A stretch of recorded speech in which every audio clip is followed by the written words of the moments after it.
नमस्कार, आपका स्वागत है मौसम तक चैनल पर। ये 3 दिनों के मौसम पूर्वानुमान का बुलेटिन है। आइए जानते हैं साइक्लोन फेंगल का कहाँ-कहाँ पर असर रहेगा और किन राज्यों में बरसात होगी, कहाँ पर पारा गिरेगा। साइक्लोन फेंगल यानी चक्रवाती तूफान जो यहाँ पर बना हुआ है, ये अंदरूनी भागों की तरफ आगे बढ़ रहा है और आज इसका तटों पर लैंडफॉल होने की संभावना है। महाबलीपुरम, तमिलनाडु और कराईकल पुदुचेरी के बीच से ये लैंडफॉल करने वाला है और ये साइक्लोन भीषण चक्रवात, अति भीषण चक्रवात तो फिलहाल नहीं बन रहा है, लेकिन तमिलनाडु के तटों पर, उत्तरी तटीय क्षेत्रों पर लगातार इसके चलते मूसलाधार वर्षा हो रही है, जिसमें पंबन के ऊपर का हिस्सा, तंजावुर, कडलूर और चेन्नई, पुदुचेरी इन सभी क्षेत्रों में भीषण बारिश के कारण सामान्य जनजीवन पर असर पड़ रहा है और साथ ही इसके अलावा अन्य क्षेत्रों की बात अगर हम करें जहाँ पर इसका प्रभाव है, तो ओडिशा के तटों से लेकर आंध्र प्रदेश के तटों तक इसका प्रभाव दिखाई पड़ रहा है। लेकिन आंध्र प्रदेश के दक्षिणी तटीय भागों में कई जगहों पर व्यापक असर नजर आ रहा है। बापतला से लेकर मछलीपट्टनम के बीच में कई जगहों पर व्यापक वर्षा हो सकती है और आंतरिक हिस्सों में अगर हम देखें तो यहाँ पर आंध्र प्रदेश के रायलसीमा रीजन पर और तेलंगाना के पूर्वी हिस्सों में, दक्षिणी आंतरिक कर्नाटक के भागों में और केरल के कुछ हिस्सों में भी बारिश होने की संभावनाएं यहाँ पर हैं। हालांकि हल्की वर्षा के साथ कहीं पर मध्यम बौछारें गिरेंगी। तेज हवाएं जरूर बेंगलुरु और रायलसीमा समेत आसपास के भागों में और कोयम्बटूर तक चलेंगी। केरल में भी कई जगहों पर तेज हवाएं चलेंगी। बादल कुछ आगे बढ़ रहे हैं और ये बादल यहाँ पर महाराष्ट्र के दक्षिणी क्षेत्रों पर और साथ ही साथ गोवा और आसपास के भागों के ऊपर भी नजर आने शुरू हो गए हैं। हल्के हल्के बादल छत्तीसगढ़ के अंदरूनी हिस्सों में, उत्तरी भागों में और साथ ही महाराष्ट्र के विदर्भ, मराठवाड़ा, मध्य महाराष्ट्र के रीजन में, तेलंगाना के भागों पर दिखाई पड़ने लगे हैं। तेलंगाना के पूर्वी भागों में ज्यादा बादल हैं पश्चिमी भागों की तुलना में।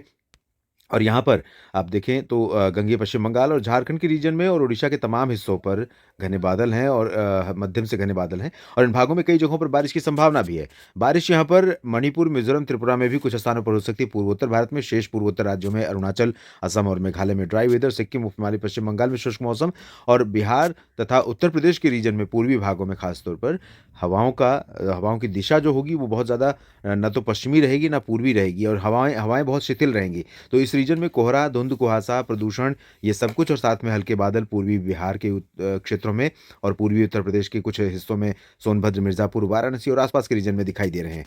और अभी जो सिचुएशन है यहाँ पर पंजाब, हरियाणा, दिल्ली, राजस्थान, वेस्ट यूपी और गुजरात के भागों पर उत्तर की हवाएं चल रही हैं। तो यहाँ पर तापमान में गिरावट हुई है। बाड़मेर, जैसलमेर, चूरू, गंगानगर, हनुमानगढ़ और आसपास के भागों में और दिन में आसमान साफ है, तेज धूप खिल रही है कई जगहों पर और कुछ बादल, हल्के बादल पंजाब और हरियाणा, दिल्ली, राजस्थान के ऊपर, दिल्ली में तो नहीं लेकिन राजस्थान और पंजाब, हरियाणा, साथ ही साथ चंडीगढ़ और उत्तराखंड के ऊपर दिखाई पड़ सकते हैं। हल्के बादल होंगे, इन बादलों से बारिश नहीं होगी। जबकि जम्मू कश्मीर, हिमाचल प्रदेश और गिलगित बाल्तिस्तान, मुजफ्फराबाद के भागों में, लेह लद्दाख और उत्तराखंड के हायर रीचेस पर कहीं-कहीं पर हल्की वर्षा या हिमपात होने की आज संभावना है। अब 30 नवंबर की बात हो गई, बात करते हैं 1 और 2 दिसंबर की कि 2 दिनों के दौरान दिसंबर के महीने में किस तरह का मौसम रहेगा? क्या पहाड़ों पर बर्फबारी जारी रहेगी या मैदानी भागों पर सर्दी बढ़ेगी या घटेगी? साइक्लोन की बात जहाँ तक है, ये सिस्टम बहुत स्लो मूविंग है और बहुत धीमी गति से आगे बढ़ेगा। तो तमिलनाडु के क्षेत्रों पर और साथ ही जो आंध्र प्रदेश का तटीय रीजन है, दक्षिणी तटीय भाग और रायलसीमा का हिस्सा है, केरल है, एडजॉइनिंग तमिलनाडु के आंतरिक इलाके हैं और इधर कोस्टल ओडिशा और कोस्टल आंध्र प्रदेश का रीजन है, दक्षिण से लेकर उत्तर तक का। इन भागों पर, तमाम हिस्सों में इसका असर रहेगा और यहाँ पर काफ़ी तेज़ बारिश, तेज़ हवाओं के साथ होती रहेगी, गर्जना के साथ, बादलों की गर्जना और चमक के साथ। और आगे की तरफ बादल जो छत्तीसगढ़ और महाराष्ट्र या तेलंगाना के पश्चिमी भागों, उत्तरी आंतरिक कर्नाटक के ऊपर बढ़ेंगे, उनके चलते भी यहाँ पर उत्तरी कर्नाटक में और दक्षिणी महाराष्ट्र, छत्तीसगढ़ के कुछ हिस्सों में, तेलंगाना के पश्चिमी भागों में भी बरसात शुरू हो जाएगी, जहाँ पर बरसात अभी नहीं हो रही। यहाँ पर हल्की बूंदाबांदी की संभावनाएं बन सकती हैं। बादल थोड़े से बढ़ेंगे इस रीजन में, कुछ कुछ जगहों पर तो बूंदें पड़ सकती हैं कहीं कहीं।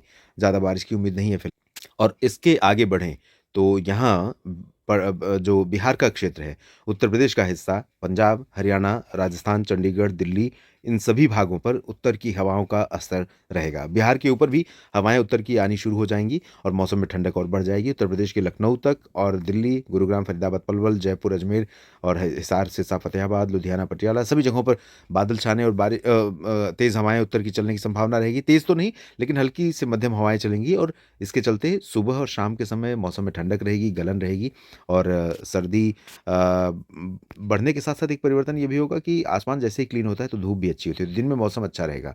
इधर गिलगित बाल्तिस्तान, मुजफ्फराबाद के भागों पर बादल रहेंगे और जम्मू कश्मीर तथा हिमाचल पर भी बादल रहेंगे और कुछ स्थानों पर वर्षा या हिमपात की संभावना भी है। पंजाब के उत्तरी क्षेत्रों पर भी हल्के बादल छा सकते हैं।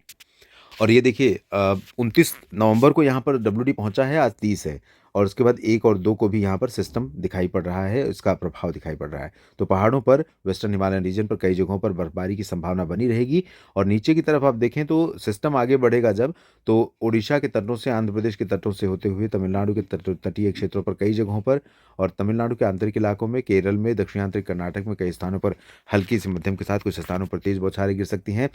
दक्षिणी आंतरिक जो आंध्र प्रदेश का तटीय क्षेत्र है, यानी तटों से सटा हुआ जो क्षेत्र है, यहाँ पर और साथ ही साथ छत्तीसगढ़, तेलंगाना और महाराष्ट्र के दक्षिणी भागों में कई जगहों पर वर्षा होने की संभावनाएं बन सकती हैं। मुंबई और पुणे, नासिक और नंदुरबार, नागपुर तक बादल पहुंच सकते हैं, लेकिन बारिश की संभावनाएं नागपुर से पुणे के बीच में नीचे की तरफ ही रहेंगी। उत्तरी मध्य महाराष्ट्र और साथ ही मध्य प्रदेश के भागों में और इधर बिहार, झारखंड और पश्चिम बंगाल के गंगेय क्षेत्रों में यहाँ पर बारिश की गतिविधियां कम हो जाएंगी। हालांकि झारखंड के दक्षिणी भागों में कहीं पर बूंदें पड़ सकती हैं, पश्चिमी और पूर्वी सिंहभूम में। और उत्तर भारत की तरफ अगर देखें तो यहाँ पर पंजाब, हरियाणा, दिल्ली और राजस्थान तथा चंडीगढ़, उत्तर प्रदेश के अधिकांश क्षेत्र सर्द हवाओं से प्रभावित होंगे और पहाड़ों पर बर्फबारी की संभावना भी और बढ़ती हुई दिखाई पड़ रही है, जब यहाँ पर पर्वतीय क्षेत्रों पर कई जगहों पर हल्की वर्षा के साथ एक दो जगहों पर ऊंचाई वाले क्षेत्रों में बर्फ भी गिर सकती है। 3 दिन के मौसम पूर्वानुमान के इस बुलेटिन में अभी इतना ही। आप मेरे साथ लगातार बने रहिएगा मौसम तक चैनल और न्यूज़ मीडिया मंच यूट्यूब और फेसबुक पेज मौसम तक पर। धन्यवाद।